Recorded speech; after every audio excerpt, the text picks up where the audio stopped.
Hola amigos de TRKID, una vez más, bienvenidos. Estamos aquí en una nueva sesión más de TRKID. Hola Mapiu. Hola y hola a todo el mundo. Muchas gracias por estar una vez más, un episodio más aquí con nosotros. Exactamente, gracias por sintonizarnos. Como siempre es un gusto que puedan sintonizar y escuchar nuevas historias que tenemos aquí en TRKID.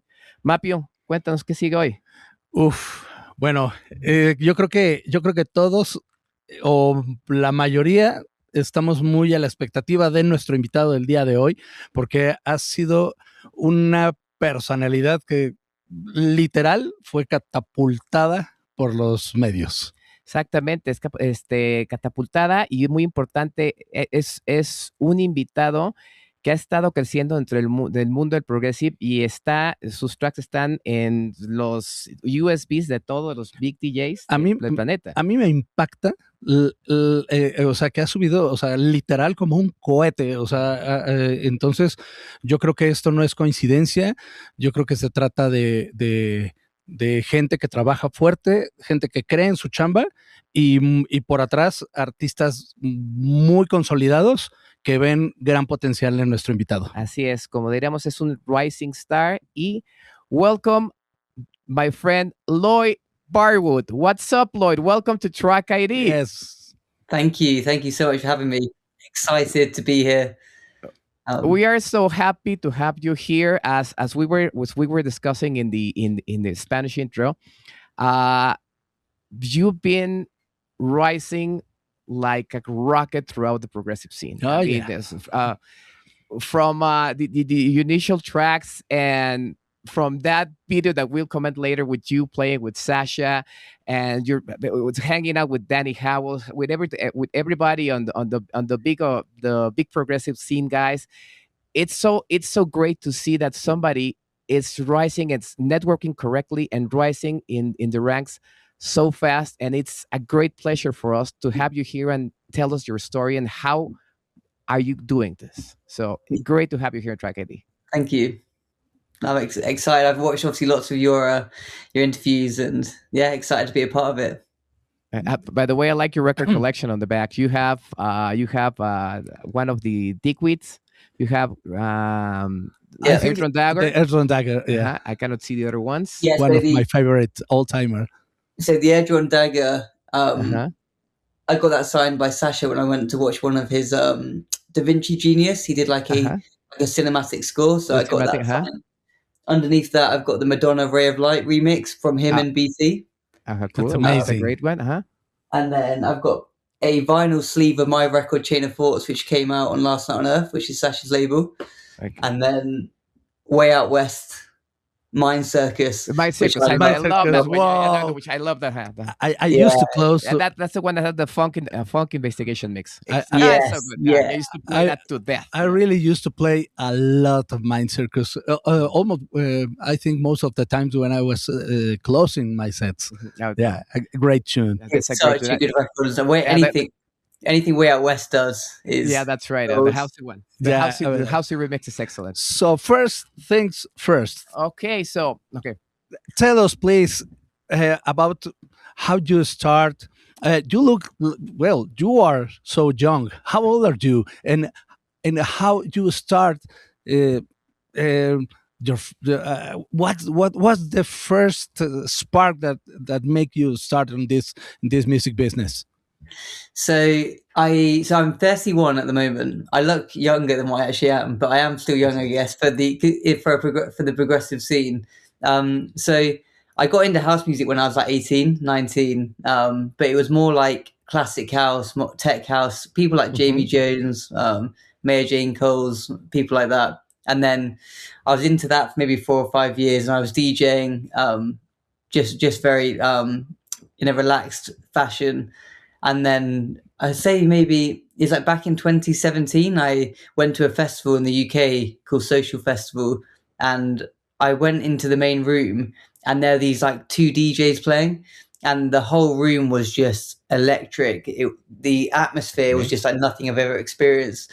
And it turns out that the 2 people DJing were Sasha and John Digweed, and I had no clue who they were back then. And it was their reunion gig.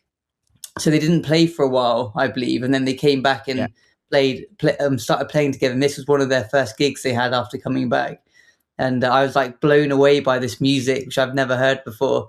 And I remember going home that night and the next day, and for the next kind of year or two after, just spending all my free time trying to understand what this like progressive house genre is and all the history behind it. So listening to albums like Northern Exposure, Renaissance, Communicate, Sasha's Involvers albums, like John Digweed's his own Renaissance mixtape, which I think is incredible too. And just kind of doing this like went through this big journey of trying to understand, because I was listening to all the global undergrounds from like people like Danny Howes and even people like Lee Burridge and Danny Snaglia and everyone, I guess. And yeah, then I was like, wow, this genre is amazing. The community is incredible. And then I started kind of DJing and producing that. And yeah, here we are 4 or 5 years later. Oh, it's a fast track, I can say. 5 years. Fast track, and now signed to some of the major labels, man. So it's a good work. So you started first as a DJ and later you started as a producer. So yes, but yeah. How did you get into this into this DJing stuff? How did you jump from just listening to music then just to I'm going to produce and DJ? Yeah. How was it? Yeah, so the reason I got into DJing in the first place was because I was spending so much time hunting for music. Just to be able to, when I'm with my friends before we're going out to a club or after the club, show them music which they've never heard before. And I used to love having that feeling of trying to find music no one's heard, which is really good. And I was spending so much time hunting for music that I was like, I should probably learn a skill whilst I'm doing it. And so that's why I ended up actually starting to learn to DJ, just to be able to play these tracks that I was finding. And it was very casual to begin with. And then kind of it was literally 4 years ago, January 2022 I was like, I really enjoy this, and I'd love to do this full time. I'm going to give it a go. I'm going to really try and make this happen and become a full-time DJ and producer. So I started that in January 2022, and then in June I was like, oh, I probably should start learning how to produce. So that's what I did. I remember going home one weekend back to my parents, and my mum was actually throwing away her Mac computer. And I remember saying to my Mac, does this have Logic on it? And she said yes. So I ended up taking it back up on the train with me back to London, and starting to learn to produce, which was in June 2022. So yeah, that's how it all started. Hey, so what happens in your house, Mom? I don't know if you have a day job or not. I don't know. So I do. You do? Okay. So what do you do? I'm a cybersecurity expert. Okay. So something to patch holes here next time. Okay. So we'll give you a ring for sure. Yes. Okay. So what happens, Mom? You know what? I'm in this, your Mac is going to become my new studio. Your what? Yes, I'm going to become a producer. So do not bother me. What's happening in your house? Well, how do your parents react to this? So like, is this guy crazy? Is he nuts or what? So it's a good question. And do you know what? My mum and dad were extremely supportive, because my dad is a saxophonist. Okay. In a band, and growing up, he's always very much into his music. He was the one who really introduced me to like music and vinyl and kind of disco, soul, funk stuff, the music that he grew up on. And from a young age, he kind of was very keen to get me kind of playing musical instruments. So I think at the age of like 5, I started playing like the clarinet, like the wind instrument. And then I think when I was like nine, I started playing the saxophone and the guitar. So my whole like childhood was very musically driven. And then, so when I actually said I'm going to start producing music, I think my mum and dad were actually really happy that I was going to start picking up my like music again and playing it and being involved in it. Because since my university, I didn't really get involved. I kind of stopped playing the guitar, stopped playing the saxophone.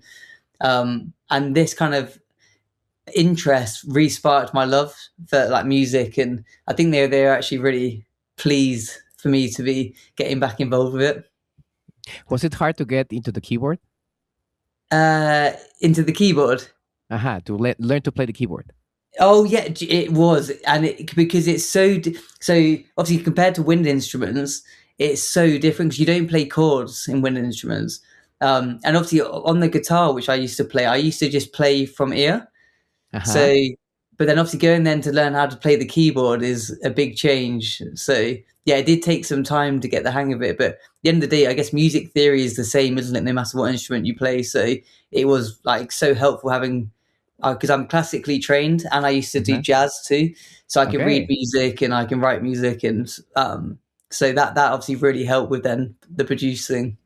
So you heard it, aspiring producers, learn to read and write music. Yeah. I think it's a basic. It's a must. There's no other way.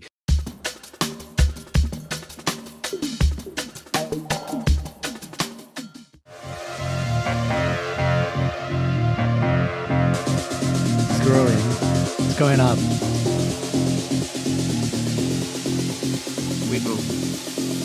We move a little closer. Groovy. It sounds so groovy. Groovy, man. What is this? Tell us. So this is my record Behind the Shades, which is coming out on Renaissance, their sub-label Jimbu, next month. It's a record that I wanted to make like a 4 a.m. like in the morning club record.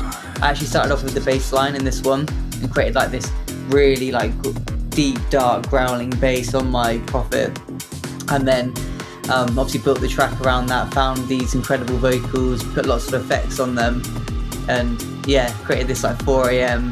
dark, sweaty club vibe where everyone's behind the shades. Madness everywhere. With this bass line, you made your neighbor dance. Love that. Come on over, man. So this is Behind the Shades, and when is it coming out?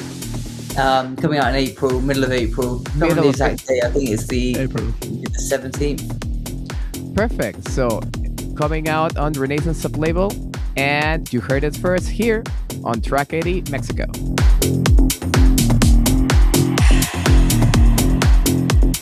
Talking about this, which one was your first label that you got signed? So my first label I signed to was Capital Heaven, which is owned by Framework. Okay. Yeah, so that was my first ever label, and it was a record called Dream Machine, which they signed. I just love his Framework's productions, and he's doing some great Bandcamp summer releases and everything of old tracks, but just making them into, I don't know, into breaks version or reworking the 4/4 so they get even better. Yeah, they're amazing producers, and yeah, I was actually quite surprised. I was obviously a big fan of their music before I even started producing, so to find that my first release was going to be on their label, I was quite shocked, if I'm honest. Because I'd only been producing less than a year by the time that release came out. Wow, really? Yeah. It came out in April 2023. I obviously started producing in June 2022. So how long is that? 10 months?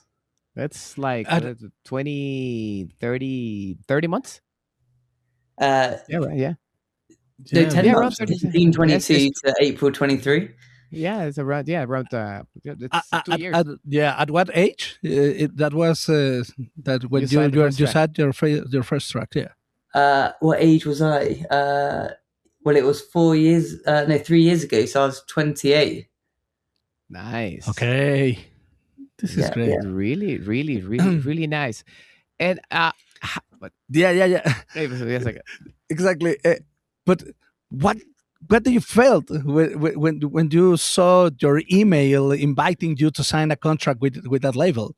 Well, so the interesting thing is I'd made some music and I sent them out to different labels, and no one was getting back to me because no one knew who Lloyd Barwood was. Like, I was so new on the scene. I started my Instagram and Facebook account from scratch. I probably had a few hundred followers.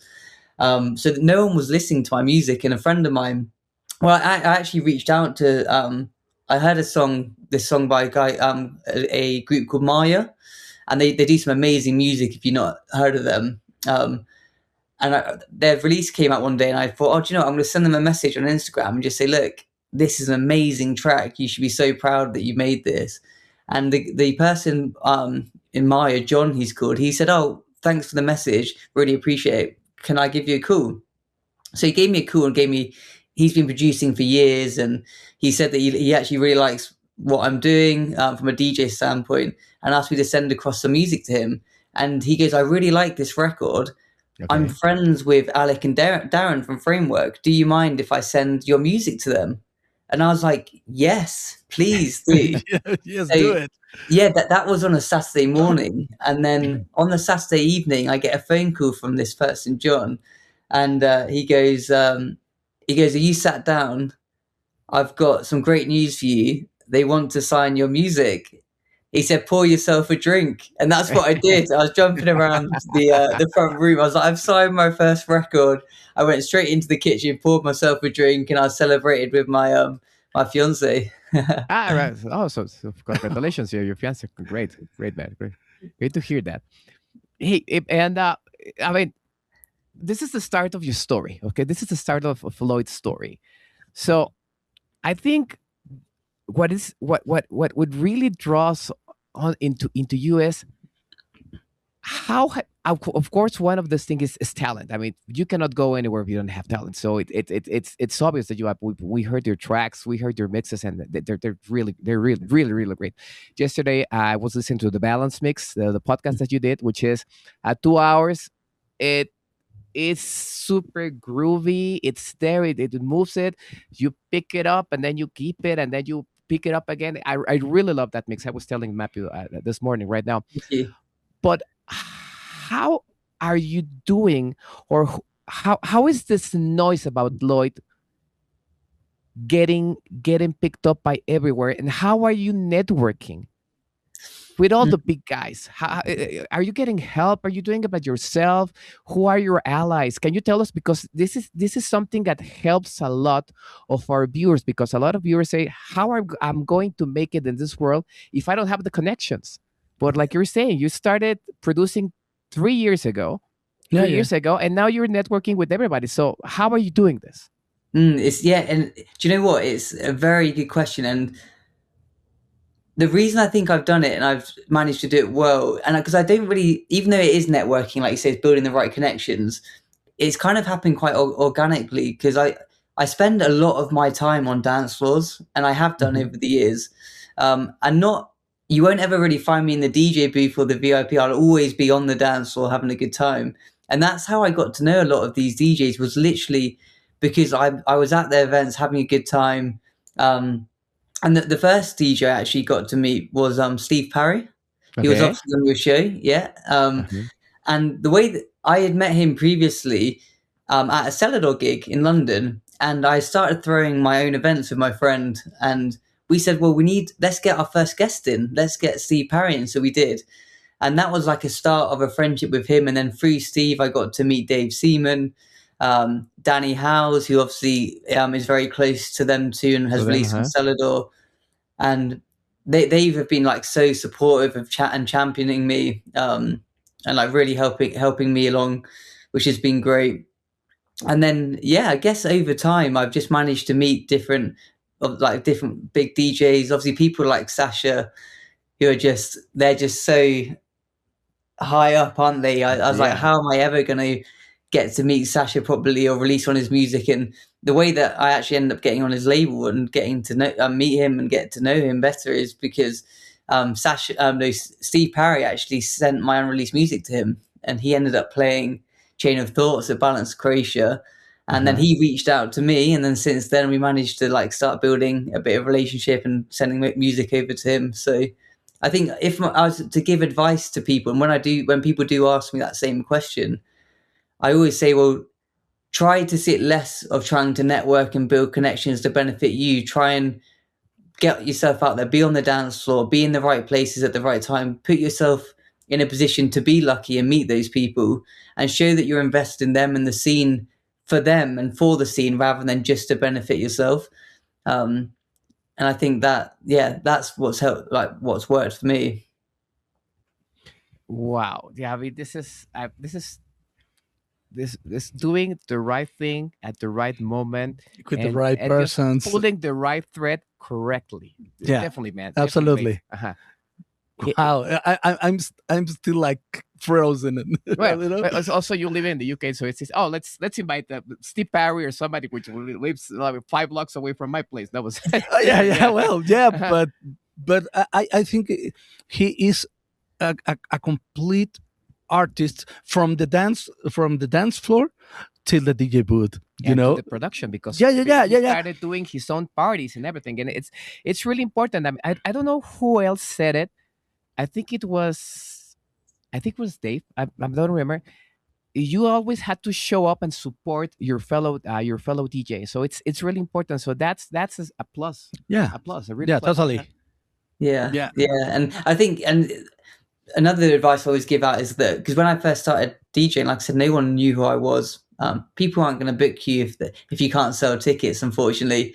So I was like, well, I'll just start throwing my own events and start booking the DJs that I want to hear play, and then getting to meet them through that means too. And then you can build relationships. So yeah, I think there's a few different ways you can do it. But I think if you're doing things for the right reasons, then they tend to work out fine.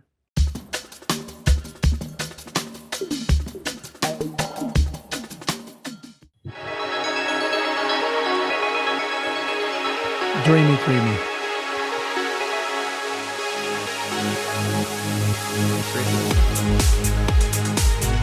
Love the side chain on this. Love the synths on this, man. It's really good. Wow. Tell us about this track. So this record is The Quest, and the reason it's called The Quest, my fiance actually came up with the name. It just feels like you're on a journey with that big 80s kind of like lead synth. We actually started with the respace. So I kind of created like a chord progression, created this like cool respace patch on my Prophet, and then I was like, I want a really big lead, and I was just playing around on the keys and came up with that lead, which you can hear that big like 80s synth lead. It's kind of like quite hypnotic. With the big like the 80s like gated snare too. So and then there's the side chain of doing that. Yeah, making like a tremolo. Yeah, super good. Yeah. Where is this coming out? So haven't got a set release date, and I can't say what label signed, unfortunately, but it got signed last night. Last night? And yes, last night I got it. Yeah. So, and it's big. Wow. And yeah, it'll be out probably late in summertime, I suspect. Ready for balance? Yeah. 100%. Exactly. Yeah. 100% track ID. The Quest only for you guys in track ID.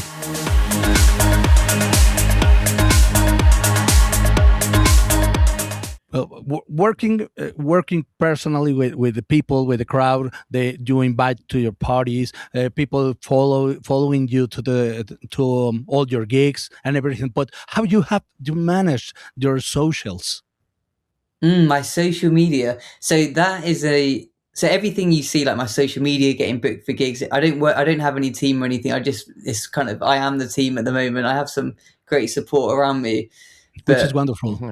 Yeah, it is. I'm very lucky to have good people around me. I love your past post on meeting your idol, the Sasha one, the whole story. I mean, it was beautiful done. Oh, thank you very much. And I think one thing I have done is spent like a lot of focus on social media. And I know that in our industry, it's quite frowned upon, isn't it? Social media, it's like this like elephant in the room that people don't really want to interact with or get involved with it, because it's all about the music, and it's always going to be all about the music. Mm-hmm. But unfortunately, you've got like this free tool, which is social media, to market yourself, market your music, and it's so important to make the most of it. And I've focused a lot of my time and energy trying to tell my story and tell my journey through social media. And I think it's probably been one of the key reasons that I've been able to grow at the rate that I have, is because I've been able to bring people along with me. And you'll see that a lot of the posts I do, I try to tell stories and show people where I've come from, where I am now, because that's how people become invested in you, isn't it? They go, oh, look at that person. He was just a raver like me on the dance, having a good time. and now he's playing with the same people that he was going out and watching when he was raving. So, and which is the case, that's exactly what I have done and versus what I'm doing now. So I think it's just about trying to tell a story and show who you are as a person, so that you can like find stuff which people have in common with you. No, that's great advice for handling your social media. Yeah. It's not always, oh, here I am in the floor, here I know. It's like you're saying, it's the story, and you have a lot of story to tell, right? The stories to tell right now, which I think it's really, of course, besides of the music, it's really how you've been growing in the scene. So it's so well done. It's really so well done. Thank you. Okay, let's talk about a little nerdy stuff about your production. Tell us about your production. Which software do you like to use, or do you have any synth that you really love, or is your most at your studio?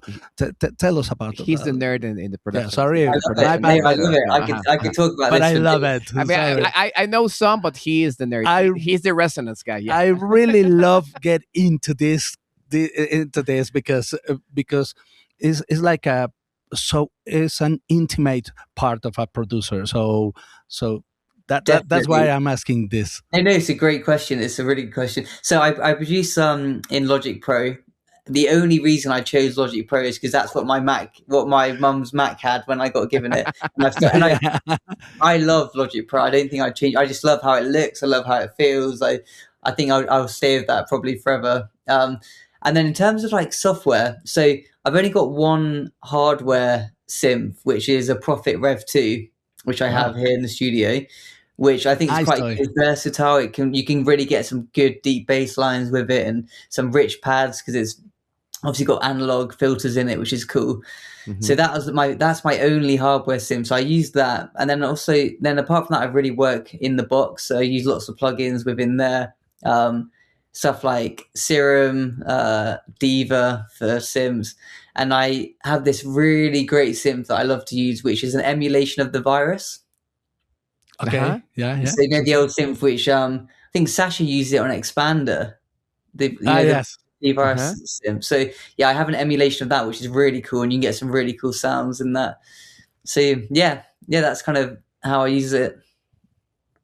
And if you say, what are your top two go-to plugins? One synth and one effect. Yeah. So it'd be the Virus emulation for the synth, and for the plugins. It's a good question. If I had to pick one, I would probably go for the one that I use the most, probably Shaperbox. A Shaperbox is so good. Yeah, it's just so creative. Everything, yeah. You can just be and you can do mixing in it. You can do like very cool like side chaining, or you can do some really crazy filtering, creative stuff like chopping up vocals or synths or stuff like that. Yeah, it's the Shaperbox. It's we use it. No?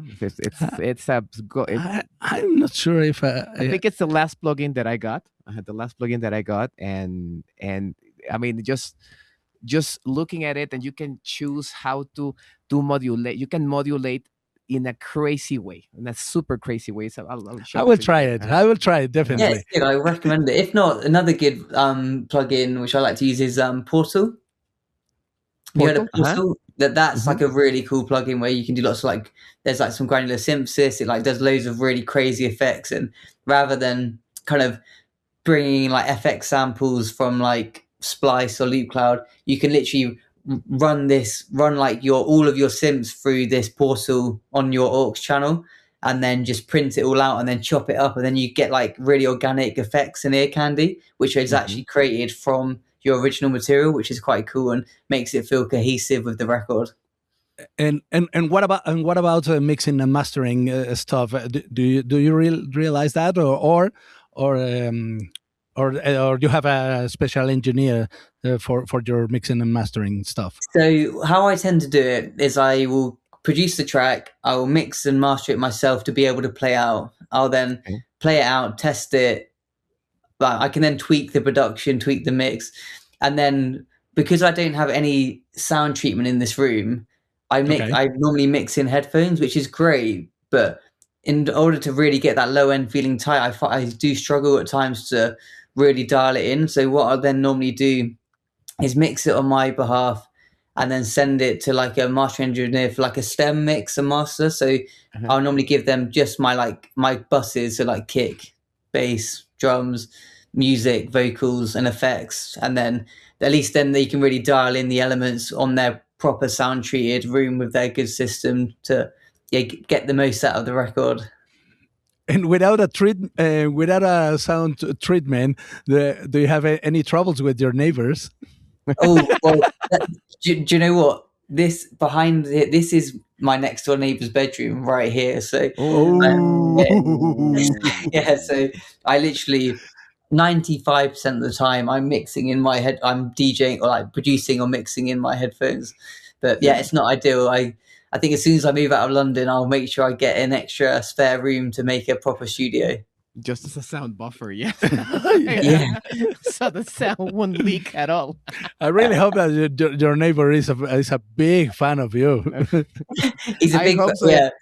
I think if he didn't like progressive house before, he probably does now. Oops.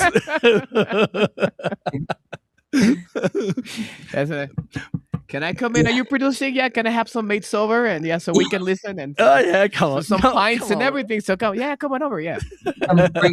Bring your beers.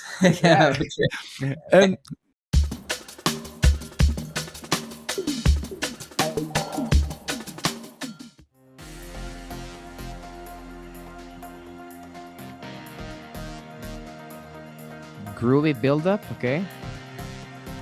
There you go. Again, that like vintage synth vibe. That is correct. Yes. So this is a sweet track indeed. Tell us about this. So the sweet spot, I wanted to try blend like progressive with house with like classic rock. So in that track, the arrangement is like very much like a classic rock style, and the whole track actually started with me on the guitar playing power chords. So you can actually hear it in the track. There's actual like live guitar being played, like power chords. So that's me on that. Then I you're saying, I found like these like quite vintage sounding synths to build like a riff, which is almost like a riff you kind of could play on a guitar, but it's actually done on a synth to try and make it more of like a electronic music vibe. And that really like big driving bass line, almost like tribal percussion driving it too. And this record is also coming out on the Renaissance sub-label Jimbo as part of the EP with Behind the Shades. Oh, okay. Great. Sounds funky, yeah. Really, really, really funky too. So you heard the sweet spot here on TRKID Mexico.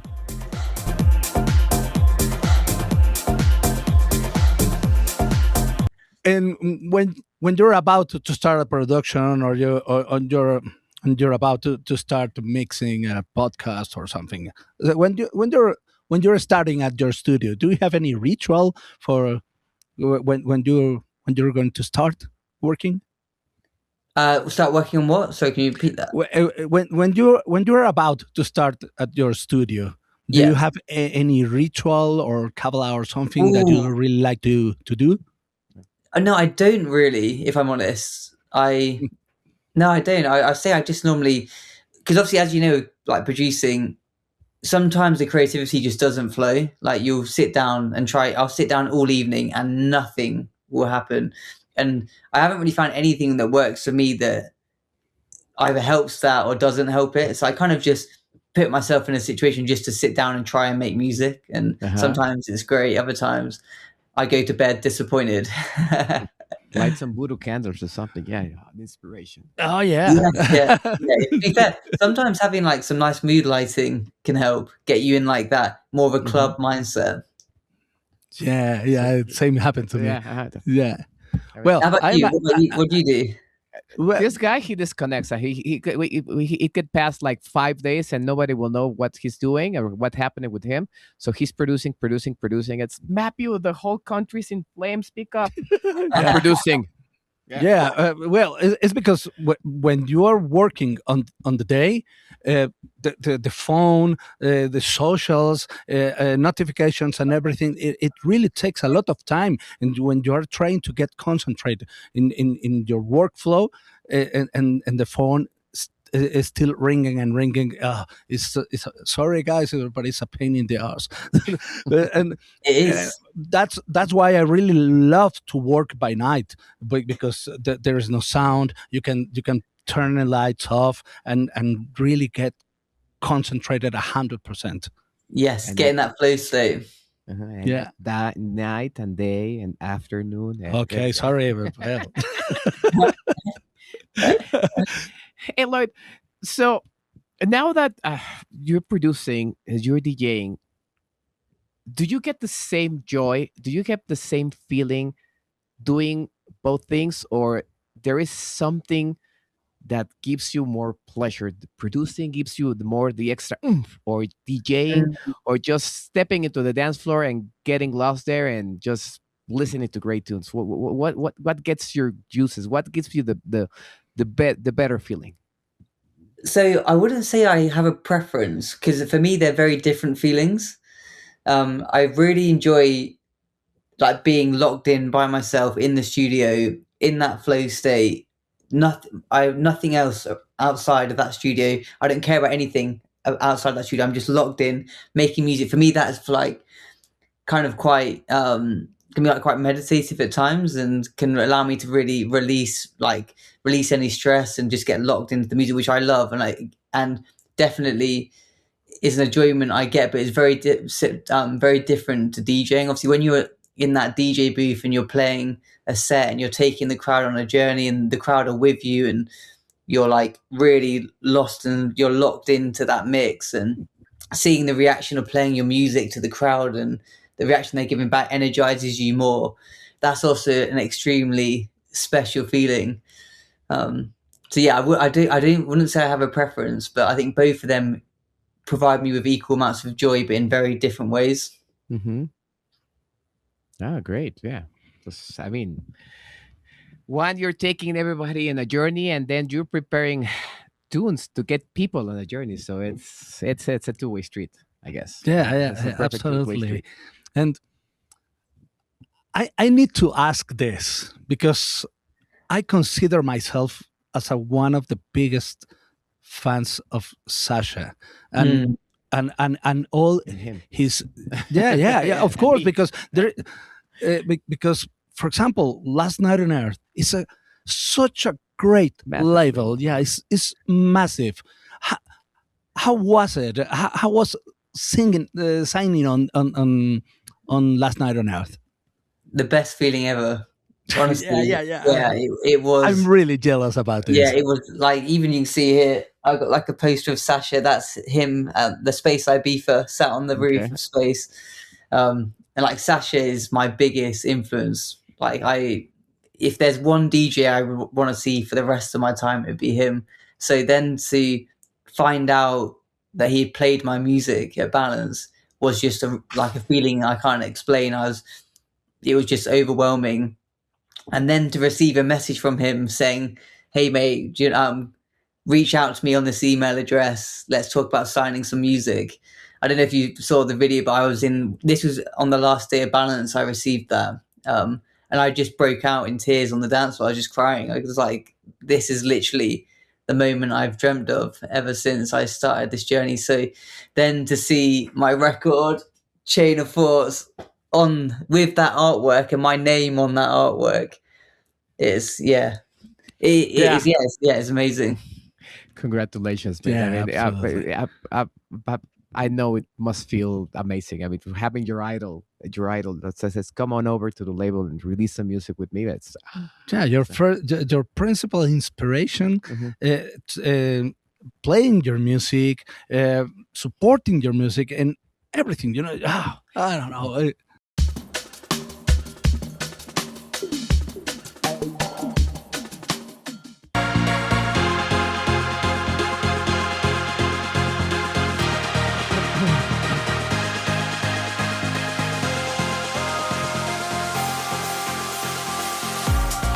Wow, I love it. To the moon and back. Yeah. Yeah, absolutely. So this is nothing like it was. Tell us about this, please. Sounds like nothing, man. Really. Thank you. So Nothing Like It Was, I produced that record for my gig, handing over the decks to Sasha. I literally made it for that gig. I made it about a week before the event, and I just wanted it to be really uplifting, feel good, get the crowd in a really nice euphoric state before Sasha took over the deck. So like it's all built around like this constantly evolving chord progression. It never stays the same. Every 4 bars it changes and shifts, with like a piano and still like quite a driving bass line to keep it uplifting. But I say this is my most requested record I've ever made, apart from Chain of Thoughts, which came out on Sasha's label. So I'm really, really excited about this track. There's currently no release dates. I've not sent it to any labels yet, but I am going to get it signed and released for sure. Thanks for sharing it with us. It means the world that people know now this track and they can hear it here in Track ID. This is a real Track ID, and just for you guys on Track ID. Wow, that sounds very euphoric.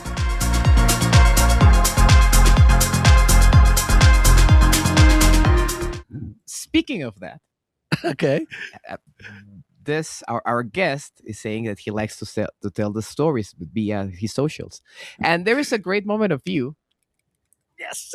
Yeah. When Sasha is playing and he just turns over, he speaks to you, and then you go like, no, and doing the back to back. Can you tell us? I mean, that moment is wicked. Yeah, that moment is wicked.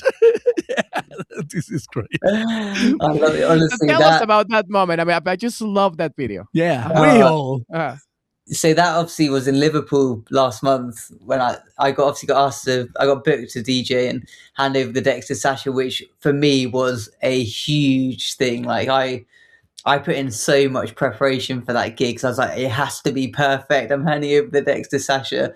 And so I'm obviously playing my set. It's going really, really well. Like a really packed out crowd in Liverpool. And I'm waiting for Sasha to turn up. I was like, I can't believe Sasha's going to be here in a minute. And if anything, I was actually quite nervous knowing that at some point he was going to turn up behind me. And I knew that as soon as he did turn up, the whole crowd were just going to go nuts. Because that's what they do when Sasha turns up for the decks. The energy in the room and that's one of my favorite things about seeing Sasha play is that moment when he turns up and everyone's like, Sasha. So then obviously he turned up. I finished up my set with Chain of Thoughts, which just went down so well, which is obviously the record that he signed to his label. I took out my headphones. He kind of stepped up, mixing in his first track into Chain of Thoughts to start his set. And then out of nowhere, he just turns around, taps me and goes, do you want to go back to back? And I was like, really? Really? And I was like, yeah. Yeah. Honestly, it was like, I don't think I've ever had such a mix of like happiness and nervousness. It was like extremely overwhelming like sensation where I was so happy he asked me, but then I was so nervous that I was going to be playing with Sasha, who for me is like the best DJ on the planet, hands down. So yeah, it was, I don't think I'll ever forget that moment. So how long did you guys play it back to back? The whole set? Or? No, so he was meant to play a 3-hour headline set. I think we played for about 45 minutes. And then I then said to him, look, I wanted him to be able to play his own set too. And I knew that the crowd, obviously people come to watch Sasha. So I was like, look, you enjoy the rest of your set. Thank you so much. But from what people were saying, they were loving the back to back and wanted us to keep going. So I guess that's a good sign. So great. So, but I mean, so you were doing your set. So when you're playing your set, you read the crowd. That's a good DJ. You read the crowd. You know what's happening. But how is it when you're reading Sasha's crowd? Oh yeah. Yeah. I mean that'll be like. Yeah, because the longest 45 minutes in your life. Like it was honestly so when he brought in that first track and he asked me to go back to back, the record he played, I've never heard a record like it. It was like nothing I've heard, and I was like, what am I going to play after this? Sasha being Sasha, yeah. There's a video of me, and I am literally for maybe 2 minutes searching for the right record to play after his one. And you can see in this video, Sasha's next to me. He goes in, does some effects on the RMX panel, and he then steps back, picks up his drink, looks at me, and you can see he smirks. He like smiles at me. I'm not looking at him. He's smiling at me, thinking, is he going to do it? Is he going to be able to do it? And he takes a sip of his drink, smiles at me once more, and puts the drink down. So I think he was thinking, what's this guy going to pick now? So, I was searching through all my folders. I must have searched for like 5 or 6 different folders because I never plan my sets anyway, so I have them all like arranged. I'm like trying to find the right track, and I found one. I brought it in and I mixed it in, and the whole crowd went nuts. And I was like, and relax. Like Billy Joe would say, pressure. Yeah, I can imagine, man. Yeah. Test. So he can do it. Drink. Bring another drink, but for him. Bring the guy 2 drinks so he'll relax. Yeah. Maybe a couple of tequilas for him. I think I needed the drink, not him. yeah, absolutely. So, what was his reaction to the track? That did he say? Did you see his face or something when you put the right track in? Yeah, well, he gave me like a bit of a nod and that. But you know what Sasha's like when he's DJing, he's like locked in, isn't he? So he was like really focused and doing what he does best. So, but I think after I got the first one in, like my nerves just dropped, and I was able to then kind of get into the zone and start playing. Yeah, in more of a flow state rather than a panic state.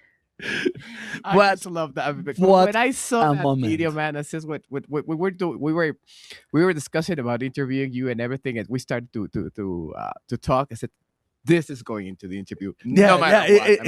It is. Even if it's just one question, it's this. It is. But what about the percentage? 50% excited and 50% terrified, or 80% terrified. What about that? Oh, I did. Maybe like 40% excited, 60% like terrified. Because I was literally so happy that he'd asked me. But it was like, I guess my initial reaction was like, I'm really happy. I can't believe it. And like straight after, I was like, "Oh my god, I have to DJ back to back with Sasha!" Like, so, oh my god, I'm going to play with Sasha. Oh my god, I'm going to play with Sasha. No, and you're playing back to back with Sasha. Yeah. But the amount of people who commented on that video saying like, they wouldn't have been able to do it because they would have just been so nervous. I was like, well, it doesn't really show on my face, but I was so extremely nervous in that moment. Yeah, I saw your face with you too. And what about your mates and all your friends and your fiancé? What about them? Oh, so we had like I had my fiancé, my brother, my sister, all of my best friends there in the crowd. My fiancé was actually filming a lot of the videos behind me.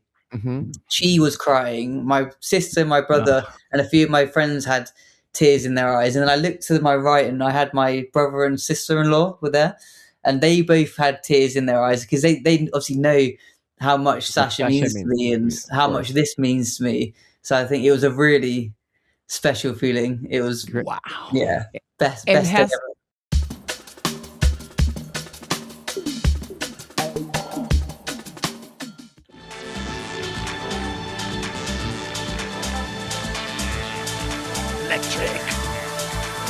Tómala.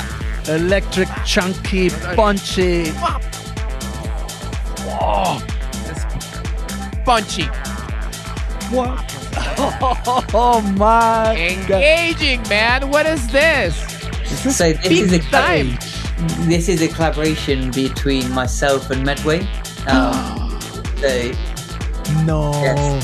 So Medway obviously has released on Sasha's Global Undergrounds. He is a true legend of the scene, and we got together, and a lot of the sounds you're hearing in this record are actually made of hardware gear that he used on those records, like the bassline track Resurrection, which made it into Sasha's of course, global. So it's a peak time record, loads of energy. Love this one. Is it coming out soon? No releases as of yet, but it is with a label, so fingers crossed they want it, because it's another dream label I want to get on. So Okay, don't say it. Don't say Don't it. jinx Keep it. keep Don't it. jinx it. Yeah. Don't jinx it. Just keep it for you, because we hope you release it soon. Yeah, people need to hear this Engage track. Engage, only here. In TRKID.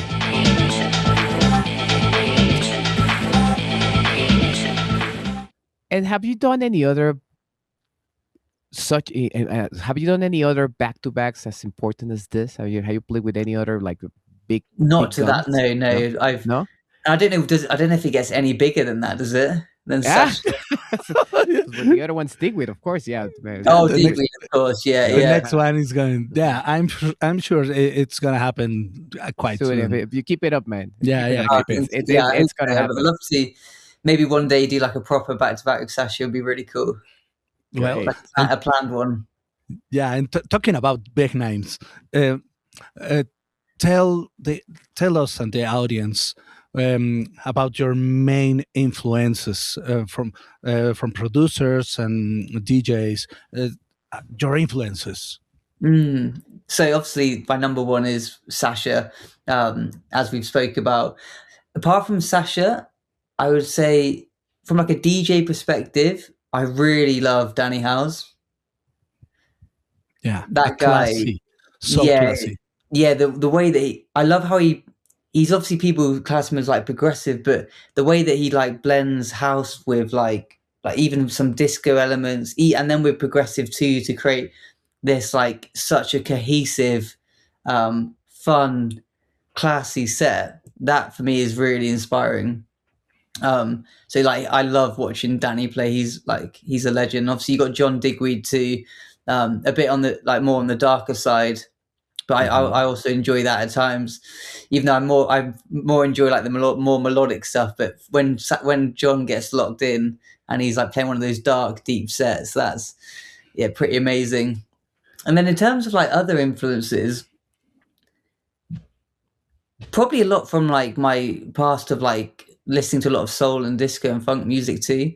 Okay. I think you'll probably notice in a lot of my tracks they're built around like quite groovy, like they're quite more they're more housey. The bass lines are that I produce rather than like progressive and rolling.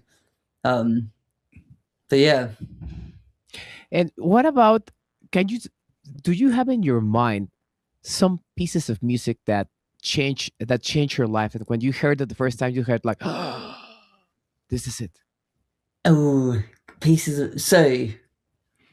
One moment that really stands out for me was the first time I ever listened to like a vinyl, and that was I was very young. I must have been 7 or 8, and it was my dad. He had like thousands of like funk disco soul records, and he had his vinyl player in mine and my brother's bedroom, and he played Grandmaster Flash and the Furious Five, Wow. The Message. He played The Message on 12-inch vinyl. And like all like the crackling from the vinyl, and I was like, wow, what is this? This is so like raw, and like you can create sound from these grooves in this vinyl. So that was a really like that's definitely a core memory for me in terms of music. Other tracks, Wavy Gravy by Sasha. Yeah, with Charlie May on the Charlie May is just like breakbeat. Charlie May and Charlie great knows. Charlie knows. Charlie knows. Charlie knows. Yeah, but living quite close to London, you really like to go clubbing and going to different pubs, bars, and everything. Do you have any influences from, I don't know, maybe a rock band or something? No, not really, actually. Well, to be honest, if I'm going out in London, which is maybe a little bit less now, but used to be a lot, it would always be to go to listen to like house music. So, but like a real range of like music too. Like sometimes it will be people like Kerry Chandler, so it'll be more classic house. Next things, and obviously Kerry Chandler is a legend. Or going to watch like Derek Carter, or maybe even more on the tech house, like Jamie Jones. I used to enjoy going and watching. And then obviously on the progressive side, Sasha will come and play, or John will do his bedrock Easter sessions in London. It just happened. No, it's going to happen. It has. So the last one was last year, but I don't know. There's nothing's been announced this year. It's going to be this year also. Yeah, I think it's next week or when. Something like that. Yeah, I don't think. But and what about a collaboration with your father? Have you ever thought about it? So with my father? Sax? Yeah, break beats with sax and everything. That's yeah. Do you know what? We've done that quite a lot. Actually, it's just like get the sax out and play some riffs over some of the tracks I'm playing. Some of my tracks actually have some saxophone in it, but it's more like atmospheric. Okay. Because as you know, like if you have sax in a record, it's more of like a tropical house kind of tune, isn't it? So you have to keep it progressive, you have to be quite clever with how you use it to make it more atmospheric. But yeah, I'd love to do that one day. I've said to him one day he needs to come and play the sax live with me. Yeah, man. I mean, you know how to handle production, so I mean, just you could treat the sax and then do an atmospheric beat or something. That'll be an interesting. Putting in some effects and making that atmospheric sax. I think you should try it. Use that shaper box to good effect. Yes, exactly. Well, we will have to do it for sure. I've even because obviously I play the sax too, and I play around with it and put some stuff in my music. Okay. Well, you just broke this giant wall of the progressive house scene. He's going to Balance too. Yeah. You're going to play at Balance Festival. Camilo San Clemente says that is a progressive World Cup. The World Cup. Yeah. So you're going to play that. I need one advice for all that young producers and upcoming DJs that those young minds that they are starting on this. We need an advice. Sorry. Yeah. Well, what advice would I give to young producers? Is that what you're saying? Yeah. So, the advice. I was actually doing a lot of reflection today, just for my own sake, about how far I've obviously come in the last 4 years, and one of the key things I've noticed is that what I'm doing every day, daily now, is no different to what I was doing 4 years ago. I still wake up, do some social media content, do my day job, then I do some music production, do some like hunting for music or DJing. And I think it's important to remember that you don't have like these big steps in progress. It's all about making very small. You have to keep building the bricks layer by layer to be able to get to where you want. So I think one thing is just to every day put in some time, put in some effort, and don't get disheartened, because in this industry, there's just so much rejection. I don't think I've ever been rejected as much as I have since kind of chasing my dream in this industry. The amount of times with record labels have told me the music's not good enough, or I've been turned down from gigs because I don't have enough followers, or I'm not exactly what they're looking for. So, but you can't, if anything, you need to make sure that rejection motivates you to work harder and keep progressing and keep moving. Because normally what I find is when you get a rejection, it normally means that something good is coming after it. So I think that's a really important part. Also, like I was saying before, focus on the music, get good at production. The music obviously comes first. That's what's really gonna get you to where you need to be. But see social media as your friend, as your way to share your music, share your story, share your brand. Don't see it as this like scary thing, which we shouldn't have to do, because that's not what the DJs did 20 years ago. I think try and see it in a positive light and try and use it to benefit you and benefit your career and your music. Great advice, Evan. It's constant. It's constant work. It's don't let go and just keep going, one break at a time. Yeah. One break.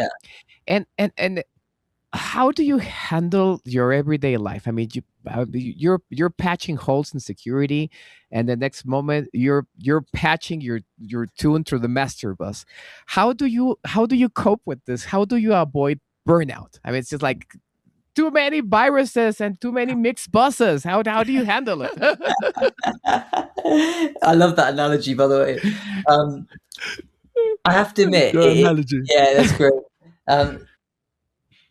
It can be a challenge at times. I have to admit, the last 4 years since I've really been chasing this dream, I've worked more hours than I've ever worked in my entire life. Like I probably average maybe between 12 and 16 hours a day, I would say, between music and my day job. Like pretty much every day, I would say I do that. So, but I find that you have to, like, in order to maintain that balance, I have to really focus on my health too. So like every morning I used to wake up and produce music the first thing in the morning, but then I would find that I'd produce music, I would then shut my music laptop, open my work laptop, and all that long day of looking at the screen, I found it very exhausting.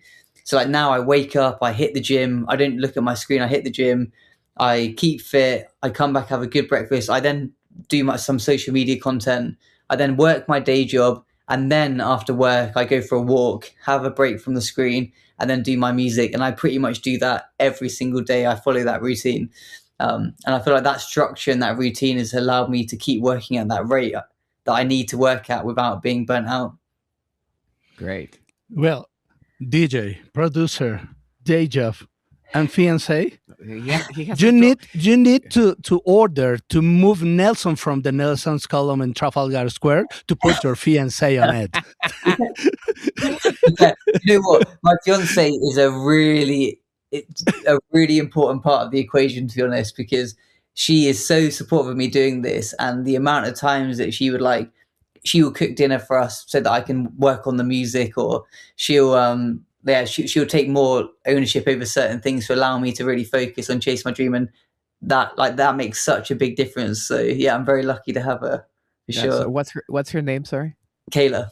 Kayla. Yeah, and she loves progressive house too. She loves progressive house, so it's Don't let her go. she's Not my let her best go. A&R. She's my A&R. If I'm making music, I'll make a record and I'll bring her in and I'll be like, listen to this, and she goes, I've been listening to it all night. I don't need to listen to it again, because obviously she's been in the other room hearing me making this tune all evening. Yeah, it's great to have support. I mean, Yeah, say, that's great. say hi to her from us. Okay. Yeah, Yeah. Please, Big shouts from Mexico City. yeah. And how do you see yourself in the upcoming years? So my goal is to be able to do this full time. So that's the main focus for me at the moment, is just to keep getting on bigger labels, keep building my name, building my exposure, getting bigger gigs, to the point where I can quit my day job and wake up, and on a Monday, rather than wake up and doing security, I can wake up and make music. And that would be the dream, wouldn't it? So that happens. yeah, that's kind of my main goal. And there's some really key labels I want to try get on. I want to try get back on Last Night on Earth. I'd love to get on and Juna Deep. I know it's not exactly my sound all the time, but it's such a great label to get on to. They've had amazing releases, haven't they, over the years, and it's such a legendary label. So I'd love to get there, get back on LNOE, and yeah, just try get out, keep improving, keep learning, and yeah, see where it goes.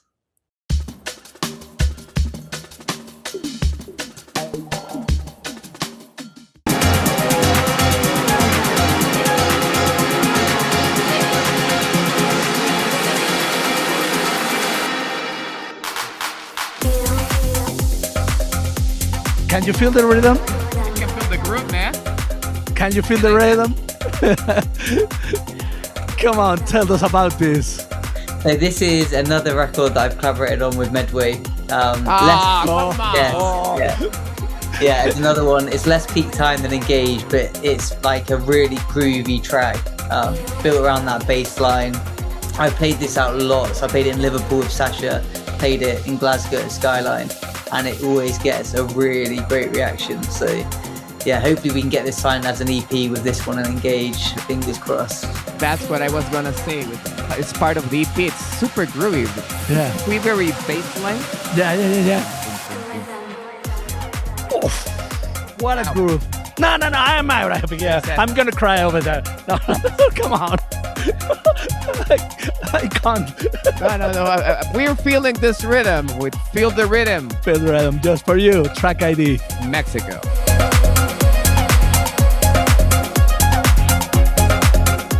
Now, you introduce the next section. Okay, introduce. Yeah, it's your turn. It's my time. Thank you. Yeah.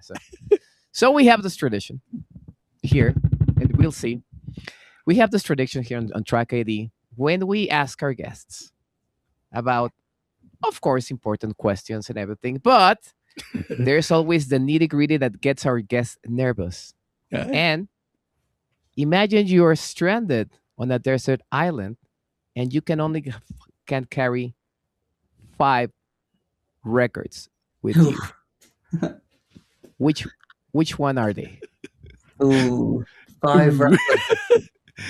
This is a challenge. We should do a compilation of all the faces. Ooh, Come on, you play back to back with Sasha. Come on. Yeah, you can. Keep scrolling, man. Keep scrolling. Come on. This should be easy. So can they be like albums or like VAs or they anything? You choose. Yeah, it's 5. Your favorite records. I would say, right, let's start off with, I'd probably start off with Air Drawn Dagger as the first one. I think that has to happen. Next up, I would probably go for Northern Exposure. Northern Exposure, okay. Yeah. Which one? The first one? Yeah, the first one. Yeah, yeah. Expeditions is great, but the first one is great. I would then go for something. I'd probably then go for like Thriller by Michael Jackson. Okay. Clever guy. Funky. Yeah, I think funky ass bass. Yeah. Yeah, that's a great album. What else would I go for? These are really good questions.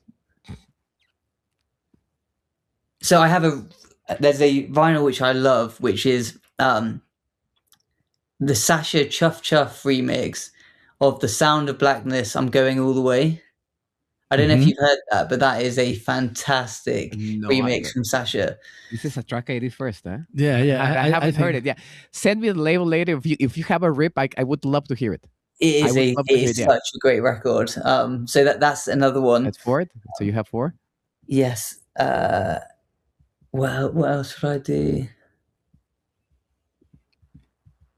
Probably Mind Circus by Way Out West. Oh, okay. Yeah. So he made it. Yeah, he made it. Yeah. As I told you, come on, he played with Sasha back to back. Only 2 have made it. What? Camilo and him. Yeah. Because Dave struggled also at the end. Yes. Dave also struggled. I think they made it at 4, and the rest it's always like 3. And no. Steve Parry that also had struggles. Yeah. Most of us, yeah. It's a really tough question. It's a really difficult because question. You have it's a great question. Like, the thing is, as I said, some of the, obviously like people like Dave and Steve, they have like, I don't know how many records you guys have got, but they've got like 30,000 records. Some of them, I don't know how. Yeah, how many of you guys got? I have in my place. I have vinyls. I have around 1,500. Okay, wow. Okay. I have 1,500. Dave told us he has 7,000. 7? Oh, wow. 7,000. And Anthony Papa showed us his wall of the interview, and it was 30,000. It's like a wall, like the size of the Great China Wall. Yeah. I thought you couldn't see. You couldn't see the end of it. Wow. That's huge. That's the record. Anthony has the largest record collection I've seen. Crazy. I have almost 1,000, and I think there's a lot. Yeah, it is a lot. It is a lot. Yeah. But never's enough. I have a wall, but my wall has everything. Has pop, has indie, has shoegaze, has synth pop, has everything. It has the music I've been listening to since the 80s or late 70s. So it's the music that I have, and I have a special section of it's all 12 inches. Nice. It's all 12 inches. And I used to have, when I was living in another city called Querétaro, I used to have more. But I sold them. Said, I'm not going to DJ anymore. So big mistake. So what's next for you? Are you working on new releases? What kind of releases? Do you have any labels in mind, or you still trying to consolidate your career on Last Night on Earth? So I've got quite a lot coming up actually. So in terms of like releases, I've got an EP coming out on Jimbu, which is Renaissance. It's their sub label. So that'll be coming out in middle of April. I have some other releases coming out, but I can't say anything about them yet. But they're big. They're very good. They're on really big labels. Some of which I've not released on yet. Some of the labels, and they are like some of the top labels that I want to get on. So I'm really excited for that. Great. Congrats. In terms of like DJ gigs, this is like quite a relaxed month for me, March, and then from next month it really kicks off. So I'm playing for Renaissance with 3D. So Dave Seaman, great. Danny Howes, Darren Emerson. So I'm really, really excited for that. I'm playing back at Skyline the weekend after. So Skyline in Glasgow with Dave Seaman, Guy Manzer, Sinker. Wow. So that'd be good. Nice. Sounds funny. Yeah, it'd be good. Yeah, then I'm playing Ministry of Sound in London with like Jody Wisternoff is one of the people on there. So obviously one half of Way Out West. Way Out West, of course, yes. Yeah, and then Jody is back. Jody? Jody. Yeah, no, he never left, but he's doing. And he's also playing at Balance too. Wow, nice. Yes, what a nice. He's playing at Balance. It's something that I want to see because I hope he does like a midday set, laid back, something like that because his music lends perfectly to that. Yeah, it's very melodic. I agree. Perfectly to that. So we'll see you at Balance, mate. So, oh yes, you guys coming? Yeah, we're going. Yeah.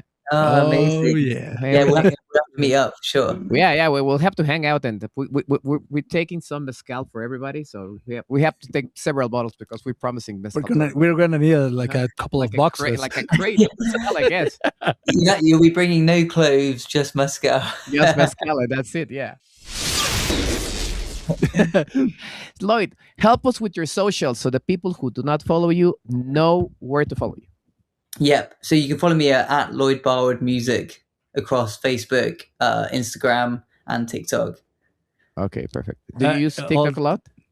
I don't use it loads, but I have started using it a lot more in the last year or so because it's obviously another way to get your music out there, isn't it? But the content which they release on TikTok is so different to like Instagram and Facebook. So it's been quite a big learning curve, I have to admit. It's weird. It's great. Yeah. Okay. No, it's weird.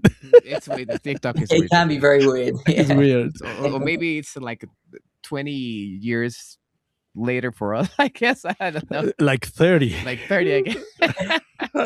I feel too old to be using it, if I'm honest.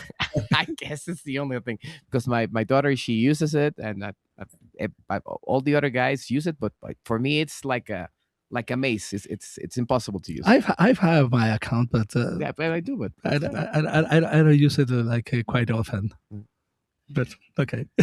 Lloyd, from the bottom of our hearts, Rafa here on the controls, Matthew and I, we really thank you. We've been talking about a lot for this for like a month right now, but it finally happened. We're so happy that you told us your story. It's like we told you at the beginning. I think it's a definition of a success story for a DJ and a producer, because what you accomplished in this short 4 years is what many people do in a lifetime. So we are happy, we're thrilled that you're doing this. We know that you're gonna go places, and we're happy for you. We're happy for you to be part of one of our guests. The host, thank you so much. Here at TRKID. Thank you so much. I've really enjoyed it. Yeah. I'm still surprised about all your story, and I just want to say thank you, because this is a success story. And I don't know what else to say, because this episode it really touched me, But no. Thank you. It's a success story. This is so great, and it's so well written, and it really tells how building brick by brick you're getting into places. So I'm really happy, because I hope and I'm sure that the younger guys that follow our channel will look at you for inspiration. Yeah, stories like yours make us still believing in what we are doing. Oh, thank you so much. Honestly, it means the world. I really appreciate it. It's great to have you here. Great to have you here with us. Thank you. Mapio, entonces. Bueno, pues, ¿qué te digo? Te juro que estoy sudando, estoy temblando de todo lo que hemos escuchado y platicado con Lloyd hoy. Qué bárbaro, o sea, te juro que estoy, helado de esto. Pero es una historia de éxitos. Increíble. Y recuerden, amigos, para historias de éxitos, historias de música, historias de vida personal, recuerden que en TRKID tenemos esto y mucho más. Muchas gracias por estar con nosotros. No se pierdan el próximo episodio. Recuerden suscribirse, darle like. Ting, ting, la campanita para que les avisen. Así es. Para TRKID, soy Pepe Camil. Yo soy Mapio. Gracias.